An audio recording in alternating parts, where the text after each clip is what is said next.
श्री राम दोस्तों, आज मैं आपको रावण और उसके भाई बहनों की विवाह की कथा सुनाती हूँ। रावण लंका का राजा बन चुका था। उसके बाद उसने अपनी बहन शूर्पणखा के विवाह के लिए एक योग्य वर की तलाश आरंभ कर दी। खोजबीन करने के बाद उसने कालका के पुत्र दानव विदुविजय से अपनी बहन शूर्पणखा का विवाह कर दिया। अपनी बहन के विवाह करने के बाद एक दिन रावण किसी वन में शिकार खेलने के लिए घूम रहा था। तभी उसकी दृष्टि एक बहुत ही सुंदर कन्या पर पड़ी। वह कन्या मैदानव की पुत्री थी। मयासुर का विवाह अप्सरा हेमा से हुआ था। मैदानव से अप्सरा हेमा ने 2 पुत्र और 1 पुत्री को जन्म दिया। मायावी और दुंदुभी दोनों पुत्रों के नाम थे। जिसे रावण ने देखा था वही कन्या थी जो मैदानव की पुत्री थी। मैदानव और उसकी कन्या भी उसी वन में विचर रहे थे जहां रावण शिकार खेलने गया था। रावण ने उस कन्या के पिता से परिचय पूछा। मैदानव ने अपने बारे में सारा परिचय दे दिया। मैदानव ने भी रावण का परिचय पूछा। रावण ने उसे बताते हुए कहा कि मैं मुनि विश्रवा का पुत्र हूँ। मेरा नाम दशग्रीव है। मैं ब्रह्मा जी की तीसरी पीढ़ी में पैदा हुआ हूँ। अभी मैं लंका का राजा हूँ। रावण का परिचय पाकर मैदानव अत्यंत ही प्रसन्न हुआ। वह रावण के साथ अपनी पुत्री का विवाह करना चाहता था। उसने रावण को अपनी पुत्री मंदोदरी के साथ विवाह करने के लिए आग्रह किया। मंदोदरी अप्सराओं के समान सुंदर थी। रावण को मंदोदरी पसंद आ गई। उसी समय वन में ही मैदानव ने अपनी पुत्री का विवाह रावण के साथ कर दिया। दानव राज ने रावण को भेंट स्वरूप एक अद्भुत अमोघ शक्ति भी प्रदान की। उसके बाद रावण ने कुंभकर्ण का विवाह विरोचन कुमार बलि की दोहित्री के साथ कर दिया था। कुंभकर्ण की पत्नी का नाम बृजमाला था। विभीषण का विवाह गंधर्व राज सैलूस की कन्या शर्मा के साथ हुआ था। कुछ काल के बाद रावण से मंदोदरी ने एक पुत्र को जन्म दिया जिसका नाम मेघनाथ रखा गया। उसे इंद्रजीत के नाम से भी जाना जाता है। रावण का पुत्र इंद्रजीत पैदा होते ही बहुत जोर जोर से रोने लगा था। ऐसा प्रतीत होता था मानो मेघों का नाद हो रहा हो। उसके रोने की आवाज़ सुनकर लंका में भय व्याप्त हो गया था। सभी लंकावासी उसकी आवाज़ सुनकर स्तंभ हो गए थे। इसलिए रावण ने अपने उस पुत्र का नाम मेघनाथ रख दिया था। आगे की कथा अभी मैं सुनाती हूँ कि आगे क्या हुआ था। रावण के बड़े भाई कुबेर के जन्म की कथा। महर्षि पुलत्स्य के पुत्र विश्रवा अपने पिता के समान ही सभी उत्तम गुणों से संपन्न थे और कठोर तप में लगे रहे थे। जब वे विवाह के योग्य हुए तब महामुनि भारद्वाज ने अपनी कन्या का विवाह तपस्वी विश्रवा जी से कर दिया।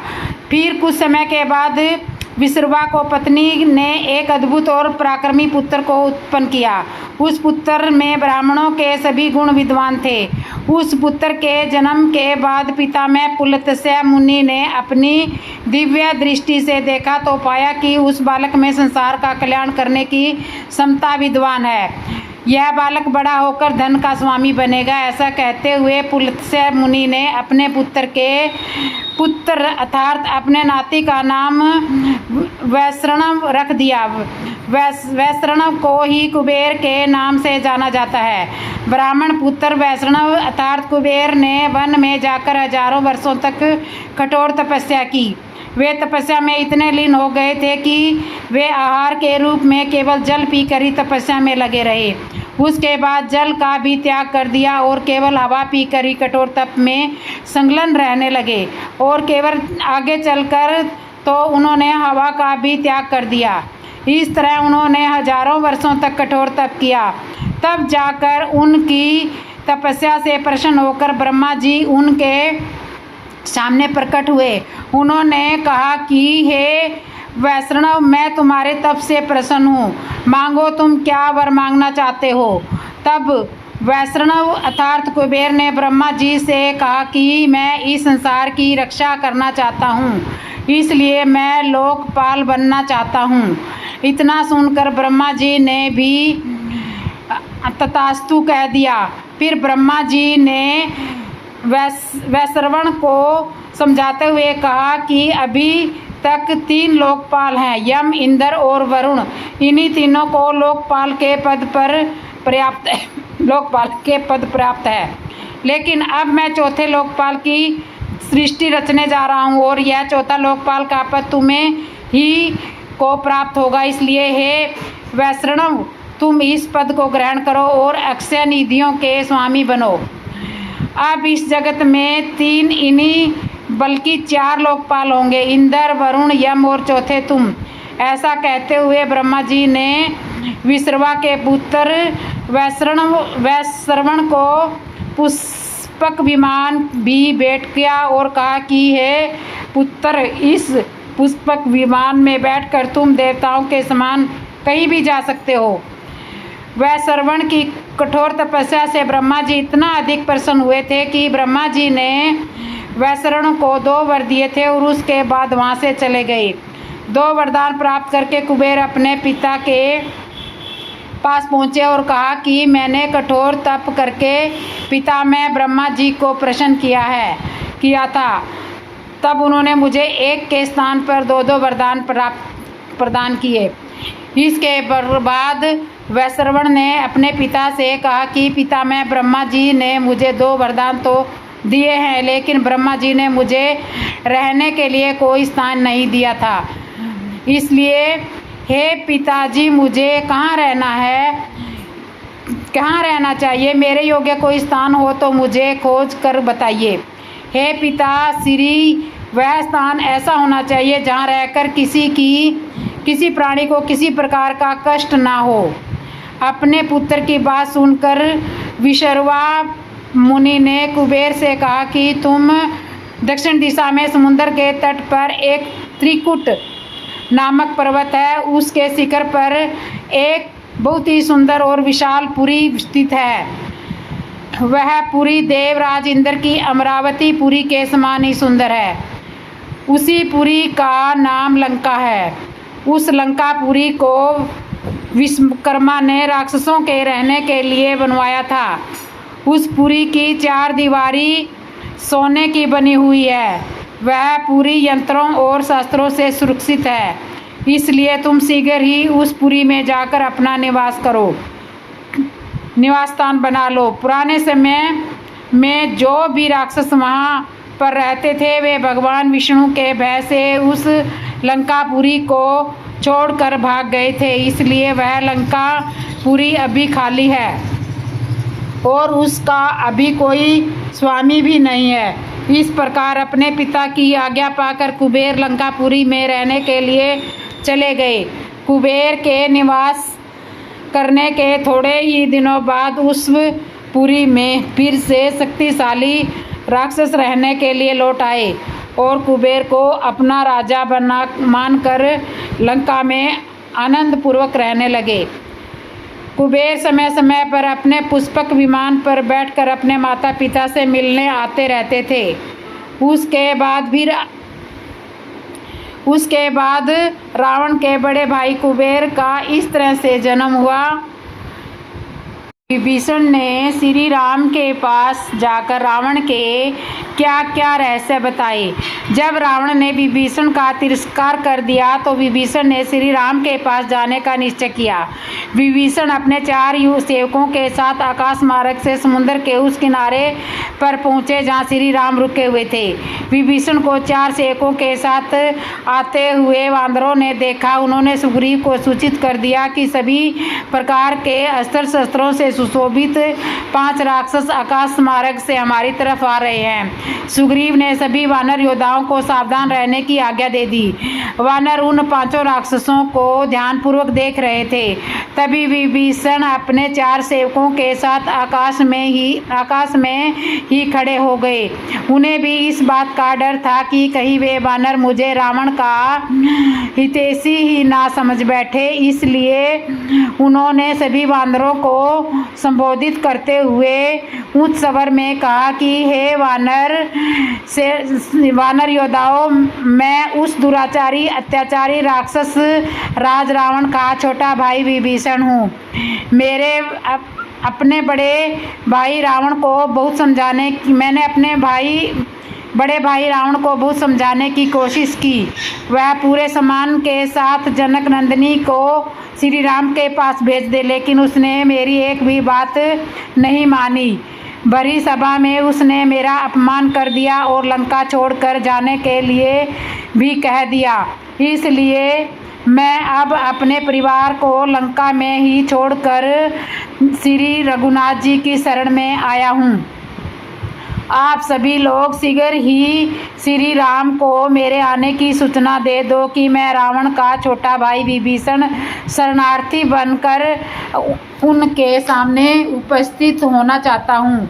वानरराज सुग्रीव बड़े भ्रमित थे कि यह कहीं रावण की कोई चाल तो नहीं है, कहीं ऐसा तो नहीं कि यह राक्षस अपने 4 सेवकों के साथ यहाँ आया है, हमारे साथ सेना में मिल जाए और मौका पाकर हमारा ही सफाया करने लगे, या हमारे बीच में फूट डालकर अंतर्ध्यान हो जाए, क्योंकि ये राक्षस बड़े मायावी होते हैं। ऊपर से यह अपने आप को रावण का छोटा भाई बता रहा है और अकेला भी नहीं है, 4 राक्षसों के साथ में लेकर आया है। तत्काल ही सुग्रीव ने जाकर श्री राम को सारी स्थिति बता दी और अपने मन में जो विचार चल रहे थे वे भी श्री राम के सामने रखे। अंत में कहा कि ये रघुवीर, मुझे ऐसा लगता है कि इन 5 राक्षसों को कैद कर लिया जाए। सुग्रीव की बात सुनकर श्री राम ने वहां बैठे सभी वानर योद्धाओं से इस स्थिति पर सुझाव मांगे। अंगद ने कहा कि अभी हमें इन 5 राक्षसों पर पूर्ण विश्वास नहीं करना चाहिए। कुछ लोग अपने मनोभाव को छुपाने में इतना माहिर होते हैं कि उनकी शक्ल से कुछ और लगता है और उनके अंदर कुछ और चल रहा होता है, और ऐसे लोग धोखा ही देते हैं। इसलिए हमें पूरी स्थिति समझ लेनी चाहिए। फिर वानर योद्धा सरभ ने कहा कि इस विभीषण के ऊपर शीघ्र ही गुप्तचर लगा देने चाहिए, ये वे गुप्तचर ही इनकी परीक्षा ले सकते हैं। इस प्रकार सभी वानर योद्धाओं ने विभीषण के बारे में अपने अपने सुझाव भी राम के सामने रखे। इसके बाद हनुमान जी खड़े हुए। उन्होंने सभी वानर योद्धाओं के द्वारा दिए गए सुझावों का सम्मान करते हुए उनकी प्रशंसा की, और उसके बाद उन्होंने कहा कि गुप्तचर तो ऐसे व्यक्ति के सामने लगाए जाते हैं जो यहाँ ना हो। जो व्यक्ति यहाँ आ चुका है उसके पीछे गुप्तचर लगाने का क्या फ़ायदा। उन्होंने कहा कि यदि कोई भी व्यक्ति कितना भी बनने की कोशिश करे, फिर भी उसका मनोभाव क्या है, उसके अंदर का चाल क्या चल रहा है, उसका स्वर और उसके शारीरिक चाल चलन से पता चल जाता है। तब सभी वानरों को संबोधित करते हुए श्री राम ने कहा कि जो भी मित्र भाव से हमारे पास आया है उसे हम कैसे मैं कैसे त्याग सकता हूँ। विभीषण को आने दिया जाए। सुग्रीव ने फिर कहा कि यह चाहे दुष्ट हो या ना हो, लेकिन राक्षस तो है ही, और ऐसे संकट की घड़ी में जो अपने सगे भाई का त्याग कर सकता है, फिर उसके लिए संसार में ऐसा कौन है जिसे संकट आ जाने पर ना त्याग दे। सुग्रीव की यह बात तो सही थी। तब श्री राम ने सुग्रीव की बात का उत्तर दिया कि हे वानर राजाओं का अहित सोचने वाले 2 प्रकार के लोग होते हैं। एक तो उसके कुल में ही उत्पन्न होते हैं, उसी जाति के भाई हो सकते हैं, और दूसरे पड़ोसी देशों के लोग।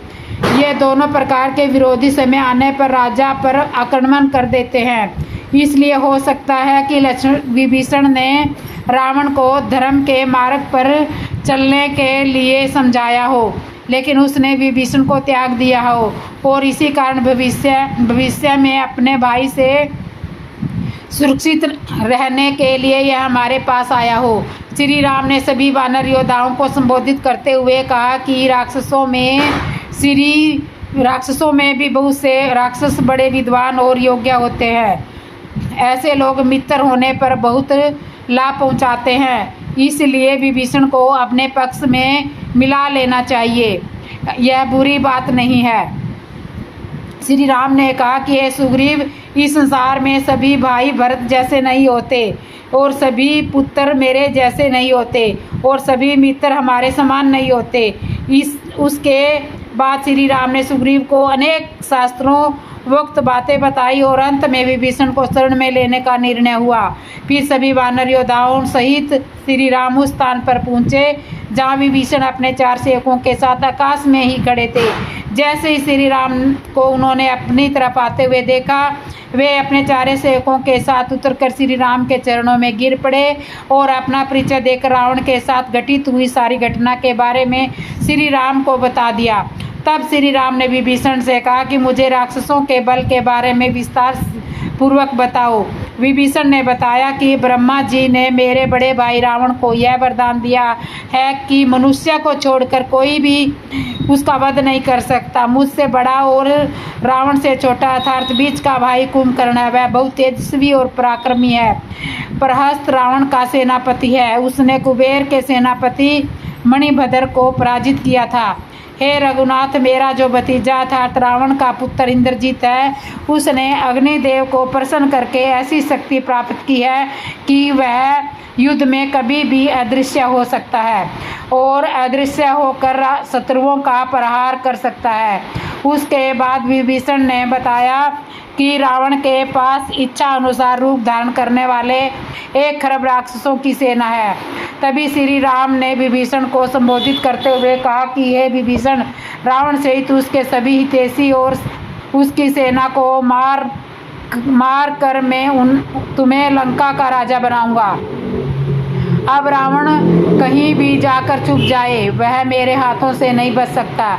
मैं तीनों भाइयों की कसम खाकर कहता हूँ कि अब रावण का अंत करके ही अयोध्या लौटूंगा। तभी विभीषण ने भी प्रतिज्ञा करते हुए श्री राम से कहा कि हे रघुनाथ, लंकापुरी पर जीत दिलाने में मैं आपकी पूरी सहायता करूंगा। उसके बाद श्री राम ने लक्ष्मण को आज्ञा दी कि वे समुद्र का जल लाकर विभीषण का लंका के राजा के रूप में अभिषेक करें। उसके बाद रावण जी और सुग्रीव ने विभीषण से पूछा कि हे राक्षस राज, कोई ऐसा तरीका बताओ जिससे कि हमारी वानर सेना समुद्र को पार सके। विभीषण ने कहा कि यह समुद्र राजा सागर के द्वारा खुदवाया गया था। सागर के ही वंश में श्री राम उत्पन्न हुए थे, इसलिए यदि श्री राम समुद्र से प्रार्थना करें तो कोई उपाय आवश्यक मिल जाएगा। इसके बाद फिर सबने इकट्ठे होकर समुद्र बनाने के लिए चर्चा चालू कर दी। तो दोस्तों, ये थी आज की कहानी। आपको कैसे लगी? अच्छी लगी हो तो कमेंट करना, लाइक करना, शेयर करना और जय श्री राम।